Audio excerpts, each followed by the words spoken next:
আপনাদেরকে দুইটা ছবি দেখাই, দুইটাই কটন ফ্যাব্রিকের। ফার্স্ট ওয়ান অ্যাপিয়ারেন্স ডাল, এবং দ্বিতীয় ছবিতে আপনারা দেখতে পাচ্ছেন যে একটা শাইনি অ্যাপিয়ারেন্স। যদি আমি এটাকে আরো ভেঙে বলি তাহলে প্রথমটা হচ্ছে আনট্রিটেড বা গ্রে ফ্যাব্রিক কটনের, আর দ্বিতীয়টা হচ্ছে মার্সারাইজড কটন ফ্যাব্রিক। তো মার্সারাইজেশন কি, যেটা হচ্ছে কটন ফ্যাব্রিকের উজ্জ্বলতাটাকে এভাবে ইনক্রিজ করে, এটা একটা প্রসেস আমরা জানি মার্সারাইজেশন।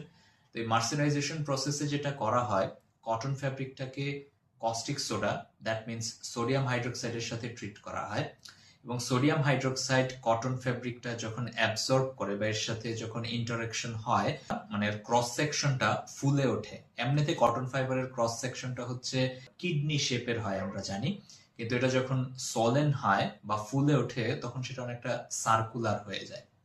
তো এতে কি হয়, ফাইবারগুলোর যেই টুইস্টেড কনভলিউটেড স্ট্রাকচার থাকে, সে টুইস্টগুলা ভেঙে যায়, ফাইবারটা আরো বেশি ওপেন হয়, এবং এটা বেশি পরিমাণে ডাই অ্যাবজর্ব করতে পারে, কারণ ফাইবারটা ওপেন হয়েছে, এর ক্রিস্টালাইন জোনের পরিমাণ কমে গিয়েছে, অ্যামরফাস জোনের পরিমাণ বেড়ে গিয়েছে। এবং আমরা জানি যে লাইট যেই সারফেস থেকে নিয়মিত প্রতিফলন হয় বা রেগুলার রিফ্লেকশন হয়, সেই সারফেসটা দেখতে উজ্জ্বল দেখা যায়।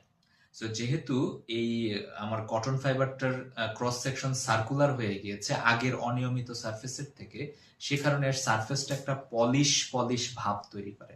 এই পলিশ অ্যাপিয়ারেন্সটার কারণেই অ্যাকচুয়ালি সেখানে আলোর নিয়মিত প্রতিফলন হয়, এবং কটন ফ্যাব্রিকটা দেখতে আগের থেকে আরো বেশি উজ্জ্বল দেখায়।